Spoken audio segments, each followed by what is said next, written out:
আসসালামু আলাইকুম বন্ধুরা, আমি ইমরান। আজ একটা নতুন গল্প নিয়ে আপনাদের সামনে হাজির হলাম। ঘড়িতে এখন রাত গভীর। জানি না আপনারা কে কোথায় বসে এই গল্পকে পড়ছেন বা শুনছেন, তবে আমি যেখানে বসে আছি বাইরে ঝমঝমিয়ে বৃষ্টি হচ্ছে। কারেন্ট নেই, মোমবাতির আলোয় ছায়াগুলো কেমন যেন নড়াচড়া করছে। আজ যে গল্পটা আমি শোনাবো সেটা আমার নিজের বানানো নয়, আমার গ্রামের এক মুরব্বির কাছ থেকে শোনা। ঘটনাটা বহু বছর আগের, কিন্তু আজও সেই গ্রামের মানুষরা অমাবস্যার রাতে একা বের হতে ভয় পায়। গল্পের নাম শিয়ালের ডাক।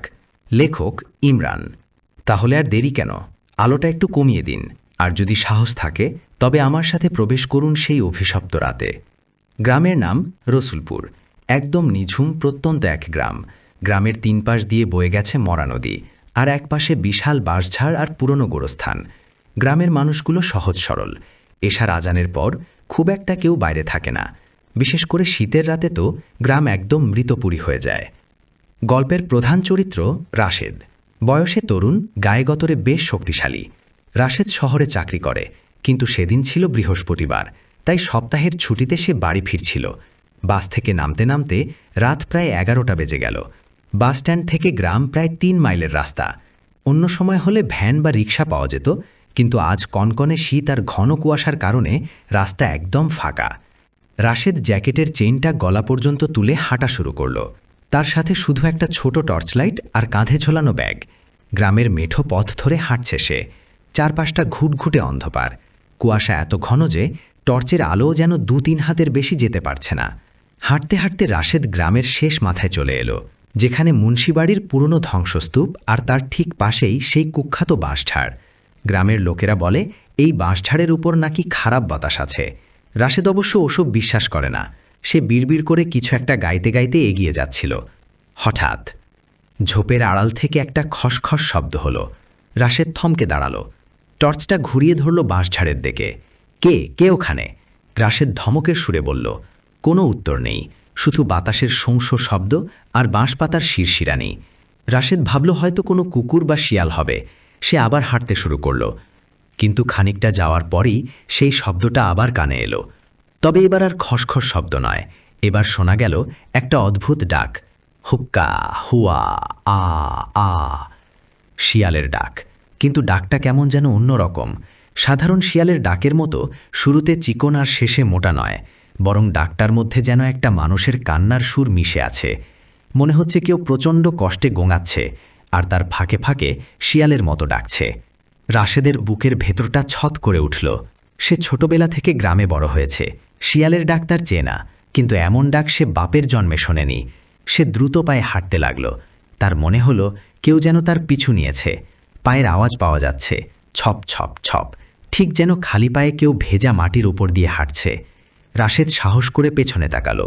কুয়াশার চাদর ছাড়া কিচ্ছু দেখা যাচ্ছে না। বিসমিল্লাহির রহমানির রহিম। রাশেদ মনে মনে আয়াতুল কুরসি পড়া শুরু করল। সামনেই কালভার্ট। এই কালভার্টের নিচেই নাকি একসময় ডাকাতি করে মানুষ মেরে ফেলে রাখা হতো। রাশেদ কালভার্টের কাছাকাছি আসতেই নাকে এক উৎকট পচা গন্ধ এলো, ঠিক যেন অনেক দিন আগের মরা কোনো পশুর গন্ধ। সে নাকে রুমাল চেপে কালভার্ট পার হতে যাবে, ঠিক তখনই দেখল কালভার্টের রেলিংয়ের উপর কেউ একজন বসে আছে। কুয়াশার মধ্যে অবয়বটা অস্পষ্ট, তবে বোঝা যাচ্ছে মানুষটা একটা চাদর মুড়ি দিয়ে আছে, পা দুটো নিচের দিকে ঝোলানো। রাশেদ একটু দূর থেকে জিজ্ঞেস করল, কে ওখানে? করিম চাচা নাকি? করিম চাচা গ্রামের চৌকিদার, রাতে পাহারা দেন। মূর্তিটা কোনো কথা বলল না, শুধু আস্তে করে মাথাটা নাড়ল। রাশেদ টর্চটা মারল লোকটার দিকে, কিন্তু অদ্ভুত ব্যাপার, টর্চের আলোটা যেন লোকটার শরীরে পড়তেই নিভে যাওয়ার উপক্রম হলো। আলোটা মিটমিট করতে লাগল। রাশেদ একটু এগিয়ে গেল। ভাই, এত রাতে এখানে বসে আছেন কেন? বিপদ আপদ হতে পারে তো। এবার সেই মূর্তিটা কথা বলল, কিন্তু গলার স্বর শুনে রাশেদের রক্ত হিম হয়ে গেল। গলাটা কোনো মানুষের নয়, যেন ভাঙা কলসি থেকে বের হওয়া যান্ত্রিক কোনো আওয়াজ। সে বলল, মাংস, আজ মাংস এনেছিস? রাশেদ ভ্যাবাচ্যাকা খেয়ে গেল। কিসের মাংস? কে আপনি? লোকটা আস্তে আস্তে চাদরটা সরালো। রাশেদ যা দেখল তা দেখার জন্য সে প্রস্তুত ছিল না। লোকটার শরীর মানুষের, কিন্তু কাঁধের ওপর মানুষের মাথা নেই। সেখানে বসানো একটা বিশাল শিয়ালের মাথা। শিয়ালের চোখ দুটো আগুনের মতো জ্বলছে, আর মুখ দিয়ে লালা ঝরছে। সেই বিভৎস শিয়াল মানুষটা রাশেদের দিকে তাকিয়ে হি হি করে হেসে উঠল। সেই হাসি আর শিয়ালের ডাক মিলেমিশে একাকার হয়ে গেল। ইয়াল্লাহ বলে রাশেদ চিৎকার দিয়ে উল্টো দিকে দৌড় দিল। তার আর কোনো হুঁশ নেই, সে শুধু জানে তাকে পালাতে হবে। পেছনে সেই হুক্কা হুয়া ডাকটা আরও তীব্র হচ্ছে, মনে হচ্ছে একপাল শিয়াল তাকে তাড়া করছে। রাশেদ দৌড়াচ্ছে আর দৌড়াচ্ছে, কাঁধের ব্যাগ কোথায় পড়ে গেছে তার খেয়াল নেই। পায়ে কাটা ফুটছে, ঝোপঝাড়ের ডালপালায় শরীর ছিলে যাচ্ছে, কিন্তু সে থামছে না। তার মনে হচ্ছে সেই শিয়াল মানুষটা একদম তার ঘাড়ের কাছে নিঃশ্বাস ফেলছে। দৌড়াতে দৌড়াতে সে গ্রামের মসজিদের কাছাকাছি চলে এলো। মসজিদের পাশেই কবরস্থান। হঠাৎ রাশেদ দেখল কবরস্থানের গেটের সামনে তার বন্ধু রফিক দাঁড়িয়ে আছে, হাতে একটা লণ্ঠন। রাশেদ হাঁপাতে হাঁপাতে রফিকের কাছে গিয়ে তাকে জড়িয়ে ধরল। রফিক, রফিক রে, বাঁচা আমাকে, ওই কালভার্টের ওখানে জিন, শিয়াল। রাশেদ কথা বলতে পারছে না, ভয়ে তার শরীর কাঁপছে। রফিক শান্ত গলায় বলল, কি বলছিস রাশেদ, শান্ত হ। এত রাতে তুই একা আসছিস কেন? রাশেদ বলল, আমি জানতাম না রে ভাই, তুই আমাকে বাড়ি পৌঁছে দে প্লিজ। রফিক বলল, চল আমি পৌঁছে দিচ্ছি। রফিক আগে আগে হাঁটছে, রাশেদ পেছনে। রফিকের হাঁটার ভঙ্গিটা কেমন যেন অদ্ভুত লাগছে রাশেদের কাছে।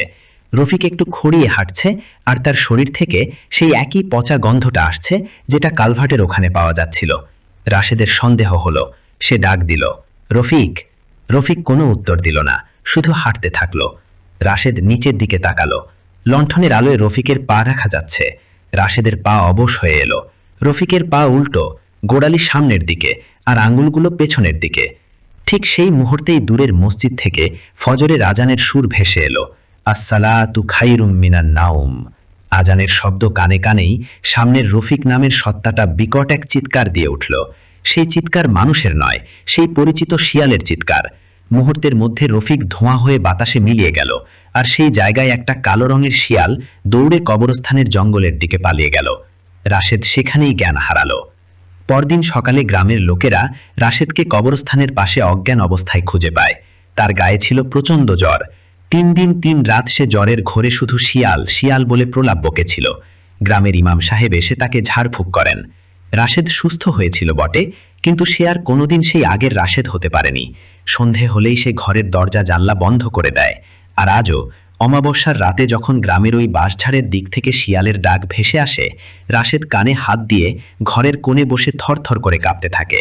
সে বলে, ওই ডাকের মধ্যে সে আজও শুনতে পায় সেই প্রশ্ন, মাংস, আজ মাংস এনেছিস? সমাপ্তি। গল্পটা এখানেই শেষ। কিন্তু বন্ধুরা, গ্রামের মুরব্বীরা বলেন, শয়তান বা জিন মাঝে মাঝে পশুর রূপ ধরে মানুষকে ধোঁকা দেয়। রসুলপুর গ্রামের ওই কালভার্টটা নাকি এখনও আছে, আর এখনও গভীর রাতে সেখান থেকে অদ্ভুত সব শব্দ শোনা যায়। কেমন লাগলো আজকের এই ঘটনা? গল্পটা শুনে যদি আপনাদের গায়ের লোম একটুও খাড়া হয়ে যায় বা রাতে বাতি নেভাতে ভয় লাগে, তাহলে বুঝবো আমার গল্প বলা সার্থক। আপনারা যদি এরকমই আরও ভৌতিক গল্প আমার মুখে শুনতে চান, তাহলে 1, গল্পটিতে অবশ্যই একটা লাইক দিন। 2, কমেন্ট করে জানান আপনার নিজের বা পরিচিত কারো সাথে ঘটা কোনো ভৌতিক অভিজ্ঞতার কথা। আর হ্যাঁ, চ্যানেলটি সাবস্ক্রাইব করে আমাদের সাথেই থাকুন। আজকের মতো বিদায় নিচ্ছি। দেখা হবে পরবর্তী কোনো অভিশপ্ত রাতের গল্পে। ততক্ষণ সাবধানে থাকবেন, আর মনে রাখবেন, রাতের অন্ধকারে আপনি একা নাও থাকতে পারেন। আল্লাহ হাফেজ।